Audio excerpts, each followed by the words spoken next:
Examination system ఇంతగా పాడైంది. నాకు తెలిసినంత వరకు గత 12 సంవత్సరాల్లో 152 పేపర్లు లీక్ అయ్యాయి. ఈరోజు నిన్న నీట్ ఎగ్జామ్ కాదు, 152 పేపర్లు లీక్ అయ్యాయి 2014 నుంచి ఈ రోజు వరకు అండి. దీంట్లో సెంట్రల్ గవర్నమెంట్ ఆధ్వర్యంలో 38 సార్లు పేపర్ లీక్ అయ్యాయండి. అట్లాగే ఒక తమిళనాడు, ఆంధ్రప్రదేశ్, కేరళ పక్కన పెడితే మిగతా అన్ని రాష్ట్రాల్లోనూ 7 సార్లు, 8 సార్లు, 9 సార్లు, ఇంకా మాడితే ఆంధ్రప్రదేశ్ లో 12 సార్లు, ఆఖరి జమ్మూ కాశ్మీర్ లో కూడా ఇక్కడ ప్రతి స్టేట్ లోనూ పేపర్ లీక్ అవుతూనే ఉంది. దీనికి కారణం ఏంటి? మనము అతిపెద్ద ప్రజాస్వామ్య దేశం అంటున్నాం. మనం ఎందుకు ప్రజల జీవితాలతో, మరి ముఖ్యంగా విద్యార్థుల జీవితాలతో ఇలా ఆడుకుంటున్నాం? మనం డెవలప్ చెందుతున్నాం, అద్భుతంగా ముందుకు పోతున్నాం, అసలు రాకెట్లు పంపిస్తున్నాం చంద్రమండలానికి, చంద్రయానం చేస్తున్నాం, రకరకాలుగా గొప్పతనాన్ని చాటుతున్నాం, ఈ రోజు ఆర్థిక రంగంలో అద్భుతంగా ముందుకెళ్తున్నాం. ఇలా రకరకాలుగా చెప్పుకుంటూ ఉన్నాం కదా సార్. మనం రకరకాల డిబేట్లలో వేరే దేశాల మీద కూడా అద్భుతంగా కూడుకుంటున్నాం మనమే. కానీ ఎగ్జామినేషన్ సిస్టాన్ని ఇంత దారుణంగా దిగదార్చింది ఎవరు? దీనికి కారణం ఏంటి? ఇక్కడ ఒక పార్టీని అనంటా నేను, ఈ రోజు ఏదో సమస్య ఉంది, ఈ రోజు నీటి సమస్య ఉంది కాబట్టి బీజేపీని తప్పు పట్టడమో, లేదంటే ధర్మేంద్ర ప్రధాని గారిని రాజీనామా చేయడమో కాదు కదా. అసలు కాంగ్రెస్ కూడా చాలా స్టేట్ లో రూలింగ్ లో ఉంది.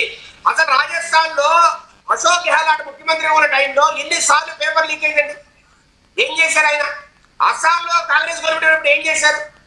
లేదంటే తమిళనాడులో అక్కడ స్టాలిన్ ప్రభుత్వం పేపర్ లీక్ ఏం చేసింది?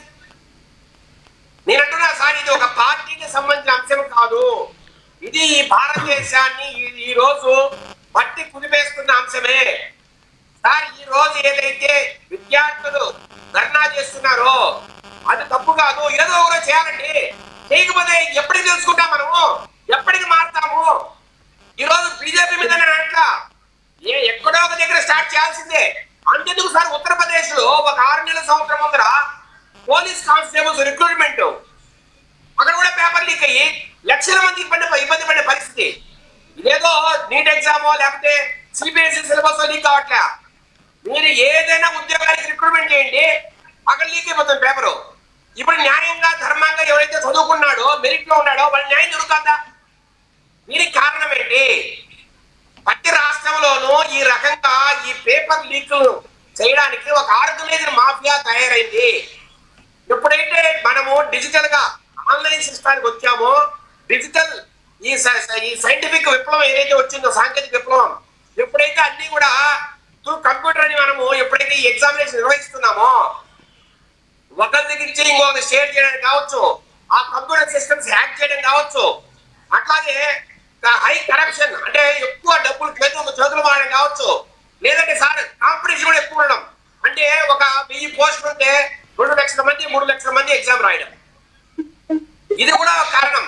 ఎలాగైనా మాకు ఉద్యోగం రావాలి, ఏం చేయాలి, ఎక్కడైనా పేపర్ దొరుకుతుందా, ఎంత డబ్బైనా ఖర్చు పెడతాం, ఇలాంటి ఒక మెంటాలిటీ కూడా ప్రజల్లో ఉండడం సార్. అన్ని రకాల కారణాలు వెలిసి ఈ రోజు విద్యా వ్యవస్థ పూర్తిగా దెబ్బతిన పరిస్థితి.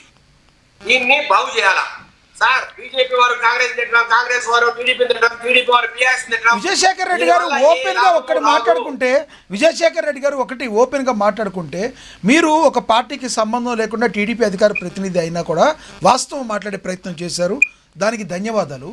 అయితే ఏదైతే ఒక స్పెషల్ జీవో తీసుకొచ్చి రాజకీయ నాయకుల అందరి యొక్క ఎవరైతే కుటుంబ సభ్యులు ఉంటారో, రాజకీయ నాయకుల పిల్లలు ఎవరైతే ఉంటారో కంపల్సరీగా గవర్నమెంట్ హాస్పిటల్లో ట్రీట్మెంట్ తీసుకోవాలి, గవర్నమెంట్ విద్యా స్కూళ్ళల్లో మాత్రమే చదవాలి అన్న రూల్ ఏమైనా తీసుకురాగలిగితే ఈ విద్యా వ్యవస్థలు అన్ని కూడా మారుతాయని మీరు అనుకుంటున్నారా? ఇది ప్రజాస్వామ్య దేశం, ప్రతి ఒక్కరికి వాళ్ళ ఇష్టానుసారంగా చదువుకుని అనుకుంటుంది. ఐఏఎస్ ఆఫీసర్ కొడుకులు గవర్నమెంట్ స్కూల్ రావాలా, లేదంటే కార్పొరేట్ స్కూల్ రావాలా, లేదంటే పెద్ద పెద్ద పారిశ్రామికవేత్తలు గవర్నమెంట్ స్కూల్ చదివించాలా, లేదంటే గవర్నమెంట్ లో పనిచేసే అందరూ ఉద్యోగస్తుల కొడుకులు గవర్నమెంట్ స్కూల్ రావాలా అనే అలాంటి జీవోలు తేవడం అనేది కష్టం. ఎవరో ఒకరు కోర్టుకు వెళ్తారు, మళ్ళీ కోర్టు కొట్టేస్తాయి సార్. ఇది ప్రజాస్వామ్య దేశం.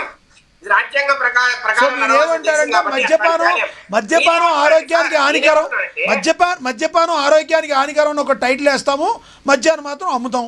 అదేవిధంగా బీడీలు తాకూడదు అంటాం, మీ ఇష్టం అంటాం. ఇది ఎక్కడ మారుతుంది సార్? పాపం మీలాంటి వాళ్ళు ఎంత గొంతు చించుకున్నా ఏం చేస్తాం? లక్ష్మణ గారు, ఈ రోజు మద్యపాన నిషేధం అనేది ఒక ఇంపాసిబుల్ థింగ్. అది అసాధ్యమైన చర్య.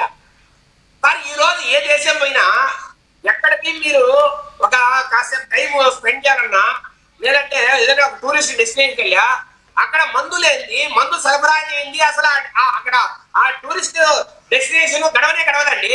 అసలు ఎవరు పోరు. ఇప్పుడు మీరు హైదరాబాద్ వస్తున్నారు, లేదా చెన్నై వస్తున్నారు, బాంబే వస్తున్నారు, ఆ వచ్చిన టూరిస్టుల దగ్గరికి ఇక్కడ మీ మందు సరఫరా చేయమండి బ్యాన్ అంటే వాడు చూసి నవ్వుకునే పరిస్థితి. కానీ మనం కూడా పరిస్థితులు బట్టి మారాలి. ఇంకా మన మద్యపాన నిషేధాల్లో, ఆ నిషేధాల్లో, సిగరెట్ నిషేధాల్లో ఉంటే జరగదండి. మనము పరిస్థితులు బట్టి మారాలి. సార్ నేను అంటున్నా, ఈ రోజు మనం 12 గంటలకే ఈ రోజు గవర్లో హోటల్లో మూస్తున్నాం. హైదరాబాద్ లో కావచ్చు, చెన్నైలో కావచ్చు. చాలా దేశాల్లో పొద్దున 5 గంటల వరకు ఓపెన్ ఉన్నాయి. అంటే అక్కడ సెక్యూరిటీ ప్రాబ్లం ఉందా? అక్కడ పోలీసులు లేరా? అక్కడ మా మఠంలో మానవంతాలు జరుగుతున్నాయా? పోలీసులు ప్రజలను రక్షించాల బాధ్యత పోలీసులది. పొద్దున 5 గంటల వరకు మీకు బార్లు ఉన్నా, లేదంటే హోటల్స్ ఉన్నా, పోలీసులు లా అండ్ ఆర్డర్ పర్యవేక్షించాలి. మేము పర్యవేక్షించలేమని వీళ్ళు మా వల్ల కాదని చెప్పి వీళ్ళు పక్కకి ఎలా వెళ్తారు? ట్రయల్ రన్ గా మీ ఏపీలో చేపించమని చెప్పండి. ట్రయల్ రన్ గా చంద్రబాబు గారిని ఏపీలో చేపించమని చెప్పండి. లా అండ్ ఆర్డర్ పరిస్థితులు అదుపు చేయమని చెప్పండి. అప్పుడు చెబుతాం. కండిషన్స్ లేవు. మీరు 10 గంటలకు వచ్చేయండి, 11 గంటలకు. సార్, శాంతి భద్రతలు పర్యవేక్షించాల్సిన బాధ్యత పోలీసులది. ఏ గంటకైనా వాళ్ళే పర్యవేక్షించాలి. రైట్. అంటే ఇప్పుడు కాదు సార్, రైట్. ఇప్పుడు విద్యార్థుల గురించి ఏం చెప్తారు సార్? మీ అభిప్రాయం టాపిక్ లోకి వచ్చారు. రైట్ రైట్ సార్, ఇది వాస్తవం. వర్తమానంలో బతకాలి. మనం 70లోనో 60లోనో బతికితే వేస్ట్. సార్, ఈ రోజు ఎగ్జామినేషన్ సిస్టమ్ ఏదైతే మనం మాట్లాడుతున్నామో, ఇది ఒక రాష్ట్రానికి, ఒక సెంట్రల్ గవర్నమెంట్ సంబంధించిన అంశమే కాదు, అన్ని రాష్ట్రాల్లో జరుగుతోంది. సార్, టీఆర్ఎస్ ప్రభుత్వము ఆయన చెప్పాడు కేసీఆర్ గారు, నేను అద్భుతమైన పరిపాలన ఇస్తా, ప్రత్యేక తెలంగాణ తయారు చేస్తా, స్వర్ణ తెలంగాణ ఇస్తా, బంగారు తెలంగాణ చెప్పాడుగా. మన 4 సార్లు ఎందుకు అక్కడ ఎగ్జామినేషన్ పేపర్ ఎందుకు లీక్ అయిందండి? ఎందుకు ప్రశ్న పడతారు లీక్ అయ్యి? కేటీఆర్ గారు ఏం సమాధానం చెప్తారు? ఇలాంటి కేసీఆర్ గారు ఏం సమాధానం చెప్పాలా? ఆయన చాలా గొప్పగా తెలంగాణ కోసమే పుట్టారని చెప్పాడుగా. మరి ఇట్లా ఏ రాష్ట్రంలో అయినా బీజేపీ పాలితమా, లేకపోతే కాంగ్రెసా, బిఆర్ఎస్ఆ, లేదంటే టీడీపీనా, ఎక్కడ జరిగినా తప్పు తప్పే. కానీ దీనికి ఎడ్యుకేషన్ మినిస్టర్ ఒకటే రాజీనామా చేస్తే అయిపోతుందా? నేను అనుకోను అయిపోతుందని. ఈ ఎడ్యుకేషన్ మినిస్టర్ పోతే ఇంకొక ఎడ్యుకేషన్ మినిస్టర్ వస్తారండి. అక్కడ ఉన్న మాఫియా నెట్వర్క్ నాశనం చేయాలి మనం. రైట్. ఎవరైతే లీకు చేస్తున్నారో, ఎక్కడెక్కడైతే సమస్యలు ఉన్నాయో దాన్ని మనం సాల్వ్ చేయాలి. yes correct. ఎందుకు ఇట్లాంటి సమస్యలు జరుగుతున్నాయి? ఇంత ఇంటెలిజెన్స్ ఉంది, ఇంత పోలీసు ఉంది, ఆ మాత్రం కనుక్కోలేరా? అంటే పోలీసులు మాఫియా కలిసి ఏమన్నా నాటకాలు ఆడతారా? సార్, ఇప్పుడు ఎడ్యుకేషన్ మినిస్టర్ ఢిల్లీలో ఉంటాడండి, ఎక్కడో నాగపూర్ లో పేపర్ లీక్ అవుతుంది. ఏం చేయాలి ఎడ్యుకేషన్ మినిస్టర్? సార్, అక్కడ లీక్ అయిన తర్వాత స్పందించే తీరును ప్రశ్నిస్తారు సార్ ఎవరైనా. అవును సార్, లీక్ అయిన ఎమ్మటనే చేయరు. కానీ ఆ లీక్ అయింది ఎందుకు అయింది, తర్వాత స్పందించే తీరును బట్టి ఎవరైనా అడుగుతారు. వారు ఏమంటారు, లీకే కావద్దు, లీక్ చూసుకోవాలంటారు. రావులపోతుని శాస్త్రి గారు అప్పుడెప్పుడో ఒకసారి రైల్వే శాఖ ఒక రైలు పడిపోయిందని చెప్పి, లేదంటే ఒక రైలు యాక్సిడెంట్ అని చెప్పి రాజీనామా చేశాడు. అంటే ఆ రైలు యాక్సిడెంట్ అయిపోయా? ఎందుకంటే వాస్తవాలు బతుకుతామంటా నేను. రైట్ రైట్ సార్, ఇప్పుడు నేను సిద్ధాంతాలు మాడగలను, వాస్తవాలు మాడగలను. రైట్.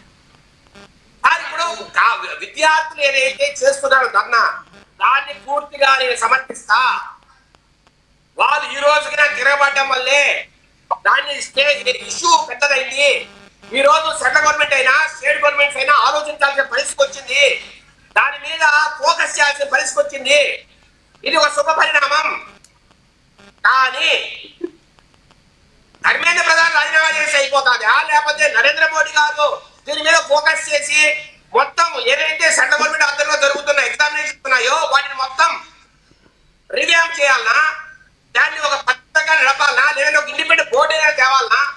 సార్ ఈ రోజు ఐఏఎస్ ఆఫీసర్లు కావచ్చు, లేదంటే రకరకాల ఉద్యోగస్తులు ఎవరైతే పనిచేస్తున్నారో చాలా మంది కనెక్ట్ అయిపోయారు. డబ్బులు తీసుకొని మోసం చేస్తున్నారు, పేపర్లు అమ్ముతున్నారు.